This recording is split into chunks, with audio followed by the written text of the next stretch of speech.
اعوذ باللہ من الشیطان الرجیم، بسم اللہ الرحمن الرحیم۔ امید ہے آپ سب خیریت سے ہوں گے۔ تو چلیں کہانی شروع کرتے ہیں۔ یہ کہانی ہے کرکرم ہائی وے کی، گلگت بلتستان کی۔ یہ واقعہ سلیم نام کے بندے کا واقعہ ہے جو اپنی فیملی کو لے کر یہاں سے سیر و تفریح کے لیے اس نے گلگت بلتستان کا رخ کیا، اور یہ بائی روڈ جا رہے تھے پنڈی سے۔ اور وہ بتاتے ہیں کہ یہ واقعہ جو پیش آیا وہ داسو سے لے کے بشم تک کے درمیان میں یہ واقعہ ان کے ساتھ پیش آیا تھا، اور ہم اسی راستے پہ منزل کو جا رہے تھے کہ میں نے ڈرائیور سے پوچھا کہ کتنا ٹائم لگے گا، تو ڈرائیور نے بولا کہ 5 گھنٹے لگیں گے تقریباً۔ اچھا، 5 گھنٹے تو ڈرائیور نے گئے تھے، اور 7 گھنٹے مسلسل گاڑی چلانے کے باوجود بھی ہم اپنی منزل کو نہیں پہنچ پا رہے تھے، اور باہر کا سفر بالکل ویران تھا، بالکل سنسان۔ نہ بندہ نہ بندے کی ذات نظر آ رہی تھی۔ بس رستے میں گاڑی ملی اور وہ خراب ہو گئی تھی شاید، تو وہ الٹا ہم سے ہیلپ مانگ رہے تھے، اور ہمارے ڈرائیور کے چہرے پہ بھی پریشانی صاف دیکھی جا سکتی تھی۔ چل چل کر ڈرائیور بھی پریشان تھا کہ راستہ کیوں ختم نہیں ہو رہا۔ تو رستے میں ایک ڈھابا آیا، تو ڈرائیور نے گاڑی جو ہے ڈھابے پہ روک لی۔ چائے پینے کے بعد ڈرائیور نے کہا کہ میں جو ہے کمر سیدھی کرنا چاہتا ہوں تھوڑی دیر، کیونکہ میں بہت تھک چکا ہوں۔ چائے پی کے ڈرائیور ریلیکس کرنے چلے گیا۔ پاس ہی 5-6 لوگ اور کھڑے ہوئے تھے، تو ان میں سے 2 بندے میرے پاس آئے اور کہنے لگے کہ تمہیں رات میں یہ راستہ اختیار نہیں کرنا چاہیے تھا۔ اور پھر جب ہم نے ان سے پوچھا کہ ابھی آگے مزید کتنا راستہ باقی ہے، تو ان لوگوں نے بتایا کہ ابھی 4 گھنٹے آگے کا راستہ ہے۔ جب انہوں نے 4 گھنٹے کا بولا تو ہم بہت ڈر گئے تھے، کیونکہ ہمیں ٹوٹل 5 گھنٹے میں پہنچنا تھا، اور 7 گھنٹے میں ویسے ہی گزر چکے تھے۔ اب رات کے 2 بج چکے تھے، ہم دوبارہ وہاں سے نکلے۔ تو سلیم بتاتا کہ گھر کے باقی افراد تو سو گئے تھے، لیکن میری بہن جو ہے وہ جاگ رہی تھی۔ اس نے کھڑکی سے باہر دیکھا اور وہ بہت گھبرا گئی اور کہنے لگی کہ بھائی یہ راستہ تو ہم بہت پہلے ہی پار کر چکے ہیں۔ جب سلیم نے ڈرائیور کو کہا، ڈرائیور نے کہا چپ رہو، ہم اس پہ صبح ہی بات کریں گے۔ سلیم بس اسی بندے کی بات سوچ رہا تھا کہ یار وہ بندہ صحیح بول رہا تھا کہ رات کو جو نہیں ہے اس روڈ کے اوپر ہمیں سفر نہیں کرنا چاہیے تھا۔ اب جیسی سگنل آیا تو میں نے گوگل میپ کھولا موبائل کے اندر، اور اس میں دیکھا تو کافی راستہ بھی باقی تھا۔ اتنا ٹائم گزر گیا تو لازمی سی بات ہے پوری فیملی ڈسٹرب ہو گئی، اور وہ دعائیں کرنے لگے۔ تب جا کے ہم جو نہیں اپنی منزل کو پہنچے، اور جب وہاں پہنچ کر ہم نے مقامی لوگوں سے بات کی تو انہوں نے کہا کہ رات کو اس وقت کوئی بھی اس راستے کے اوپر سفر نہیں کرتا۔ پھر ڈرائیور نے بتایا کہ جب میں نے تمہیں بتایا تھا کہ ہم صبح بات کریں گے، تب میں نے باہر ایک مخلوق دیکھی تھی۔ تب میں نے ایسی چیز دیکھی تھی کہ اگر میں بتا دیتا تو تم لوگ سب ڈر جاتے، اور اسی وجہ سے وہ بار بار ہمیں لوپ میں پھنسایا جا رہا تھا۔ یعنی جہاں سے ہم 3 گھنٹے پہلے گزرے تھے، پھر 3 گھنٹے بعد ہم پھر وہیں سے گزر رہے تھے۔ ایک بڑی عجیب سی بات تھی، لیکن جب میں نے اس مخلوق کو دیکھا، کیا ہو سکتا ہے ہمارے رستوں کو تنگ کر دیا گیا ہو، اسی لیے بس میں خاموشی سے سفر کرنا چاہتا تھا تاکہ اپنی منزل کو میں جلدی پہنچ جاؤں، اور خدا کا بہت شکر ہے ہم لوگ اپنی منزل کو پہنچ گئے۔ بہرحال اللہ اللہ کر کے ہم نے وہاں پر ہوٹل رینٹ پہ لیا، اور سارے ہوٹل کے اندر سیٹل ہو گئے۔ اچھا، رات کو تقریباً 10 بجے کا ٹائم ہوگا، ہم سب کھانا کھانے کے لیے ہوٹل میں نیچے آئے۔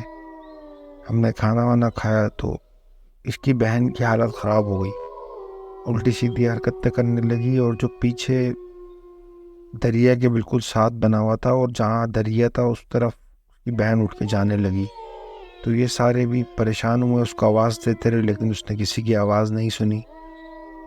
اتنے میں اس کا بھائی اٹھ کے گیا، اور اس نے اپنی بہن کو پکڑا تو اس نے اپنے بھائی کو دھکا دیا، جس سے وہ دری زمین پہ گر گیا، اور وہ پھر اپنی منزل کی طرف جانے لگی، یعنی سب دریا کی طرف جانے لگی۔ یعنی ہوٹل کی جو پیچھے والی سائڈ تھی وہ بالکل دریا کے ساتھ تھی۔ اتنے میں اس کے والد نے اس کو روکا کہ بیٹا تم کہاں جا رہی ہو، لیکن اس نے بالکل ایسی لگ ہی نہیں رہی تھی ان کی بیٹی ہے۔ اتنے میں سلیم دوبارہ اٹھا اور اس نے اپنی بہن کو روکا۔ جب اس کو سب نے مل کے پکڑا تو اور پکڑ کے دوبارہ اسی جگہ کے اوپر لے کے آئے جہاں پر وہ کھانا کھا رہے تھے، تو اس نے چیخنا چلانا شروع کر دیا زور زور سے، اور دانت چبا رہی تھی نا، اسے بہت غصے میں ہو، ہاتھ پاؤں ٹیڑھے ہو گئے تھے اس کے۔ بڑی مشکل سے یہ لوگ اس کو پکڑ کر کمرے میں لے کے گئے۔ اچھا، وہاں پر اس طرح کے واقعات جو ہیں بہت عام سی بات ہے، کیونکہ وہاں معمول ہے ان چیزوں کا، لوگوں کو نظر بھی آتے رہتے ہیں، کھلم کھلا گھومتے ہیں، نظر آئے گا باقاعدہ۔ تو وہ جو ویٹر تھا اس نے بولا کہ یہاں قریب میں ایک عامل صاحب رہتے ہیں، اگر آپ لوگ کہتے ہیں تو ہم ان کو بلا کر لے آتے ہیں۔ اس پر اس فیملی نے کہا چلیں ٹھیک ہے، ابھی تو اس کا کوئی حل نہیں ہے کیونکہ یہ کسی طرح قابو میں نہیں آ رہی تھی ان لوگوں کے۔ تو وہ ویٹر نے اپنی ٹارچ اٹھائی ہے، ٹارچ اٹھا کے وہ چلے گئے۔ آدھا گھنٹہ گزرا ہوگا کہ ایک بزرگ اس کے ساتھ آئے، زیادہ بزرگ بھی نہیں تھے، وہ 55 سال کی عمر ہوگی تقریباً ان کی۔ حیرت کی بات یہ ہے کہ جب وہ ہوٹل کے نیچے پہنچے تو اس لڑکی کو پتہ چل گیا تھا کہ کوئی عامل آیا، اور وہ چلانا شروع ہو گئی تھی کہ تم نے اس کو کیوں بلایا، بول کے ان کو بول رہی تھی اپنی ماں کو اور بھائی کو کہ اس کو کیوں بلایا تم نے۔ اور جب وہ قریب آئے اور انہوں نے اس کو قابو کیا، اس پہ دعا ہوا پڑی، اس کا انگوٹھا پکڑا اور اس سے پوچھنے لگے کہ تم کیوں آئے، پہلے تو اس سے بولا تم کون ہو۔ تو اس نے بتایا میں پادری ہوں، اور راستے بھر میں نے ان کو بہکانے کی کوشش کی کیونکہ اس لڑکی کے اوپر میرا دل آ گیا تھا۔ اللہ اللہ کر کے مولانا صاحب نے اس سے ان کی جان چھڑوائی اور یہ اتر گیا ان کے اوپر سے۔ اس کو کچھ تعویذ وغیرہ دیے جلانے کے لیے اور کہا کہ رات میں اس کو باہر مت نکالنا۔ یہ لوگ بھی مطمئن ہو گئے کہ چلو خدا کا شکر ہے کہ ہماری مشکل حل ہو گئی۔ پھر وہ یہ سب بھول کر اپنے مستیوں میں لگ گئے، دوبارہ گھومنے پھرنے آئے تھے، لازمی سی بات ہے۔ پھر گھومنے پھرنے انہوں نے شروع کر دیا۔ بڑی پردگار فیملی تھی نا، یہ پردے والی فیملی تھی، حجاب کرنے والے اور نقاب کرنے والے لوگ تھے۔ پھر انہوں نے سوچا کہ چلو یہاں تک تو آئی گئے، اب ہنزا بھی جاتے ہیں ہم لوگ۔ تو یہ لوگ صبح جو ہے ہنزا کے لیے نکل گئی پوری فیملی۔ ہنزا پہنچ کر انہوں نے کھانا وانا کھایا، اس کے بعد گھومنے پھرنے گئے، اور تقریباً شام کو 5:30-6 بجے یہ لوگ واپس آئے ہنزا بازار کے اندر، مین جو شہر ہے، بازار جو ہے وہاں آ کر انہوں نے ہوٹل تلاش شروع کر دیا کہ ہوٹل تلاش کریں رات گزارنے کے لیے۔ اس دفعہ ان کے والد نے بولا کہ ایسی جگہ ہوٹل لو کہ وہ دریا یا سمندر کے پاس نہ ہو۔ تو ان کو ہوٹل مل گیا اور جا کر انہوں نے وہاں پر اپنے روم وغیرہ بک کیے، سامان وغیرہ رکھا۔ اب دیکھتے ہیں تو ان کی جو بہن تھی وہ غائب تھی ہی نہیں ان کے ساتھ۔ تو یہ سب پھر پریشان ہو گئے، پھر اس کو ڈھونڈنے لگے۔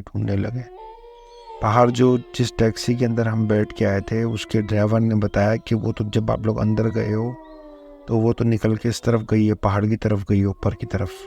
یہ لوگ بہت پریشان ہوئے، پھر بھاگے اس کے پیچھے۔ دیکھا تو وہ پہاڑی پہ چڑھ رہی تھی اور سر پہ چادر اور نقاب وقاب سب اتار دیا تھا اس نے۔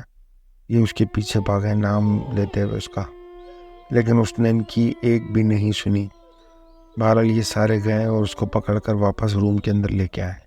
جب روم کے اندر لائے تو اس کے یہ آنکھوں کا کالا حصہ جو تھا وہ اوپر چلے گیا تھا، یعنی سفید حصہ نظر آ رہا تھا صرف آنکھوں میں بس، اور دانت اس نے زور سے بند کر دیے تھے، ہاتھ ٹیڑھے ہوئے تھے، ہاتھ پاؤں۔ یہ پوری فیملی پھر گھبرا گئی، پریشان ہو گئی۔ تو انہوں نے سوچا کہ اب واپس چلتے ہیں، ہم یہاں نہیں گزارتے رات، اور جا کر اسی مولوی کو دکھاتے ہیں۔ بہرحال وہ لوگ وہاں سے واپس نکلے اور واپس ادھر ہی آئے۔ ادھر آ کر اس مولوی کو دوبارہ دکھایا تو اس مولوی نے بتایا کہ بھائی آپ لوگ جتنی جلدی ہو سکتا ہے یہاں سے چلے جاؤ، کیونکہ وہ جن اس کے پیچھے لگ گیا ہے۔ ابھی تو فی الحال میں ہٹا دیتا ہوں، لیکن جب تک آپ لوگ یہاں ہوں یہ ہوتا رہے گا۔ آپ لوگ بائی روڈ بھی نہیں جاؤ، بائی ایئر چلے جاؤ یہاں سے۔ یہ سن کر اس کے والد نے بولا اب تو صبح ہی جا سکتے ہیں ہم لوگ، رات تو ہمیں گزارنی پڑے گی، تو آپ ایسا کچھ کر دو کہ یہ معاملہ جو نہیں ختم ہو جائے، رات تک کے لیے ہمیں سکون ہو جائے۔ بہرحال اس عامل نے دوبارہ عمل کیا اور وہ اس کو بھگا دیا۔ پھر یہ لوگ اسی ہوٹل میں رکے جس دن پہلے دن یہ لوگ آئے تھے، جس ہوٹل میں لوگ رکے تھے وہیں رکے۔ رات بھر وہ شور کرتا رہا باہر، کبھی کھڑکی بجا رہا ہے، کبھی چھت بجا رہا ہے، اس طرح کر کے۔ اور صبح ہوتے ہی یہ لوگ واپس اسلام آباد کے لیے نکل گئے اور واپس اسلام آباد آ گئے۔ اگر میری کہانی آپ کو پسند آئی ہو تو پلیز لائک کریں، شیئر کریں، سبسکرائب کریں، اور اگر آپ بھی کے پاس بھی کوئی مزیدار کہانی ہے تو میں اپنا واٹس ایپ نمبر شیئر کر رہا ہوں، آپ مجھے واٹس ایپ کر سکتے ہیں۔ بہت شکریہ۔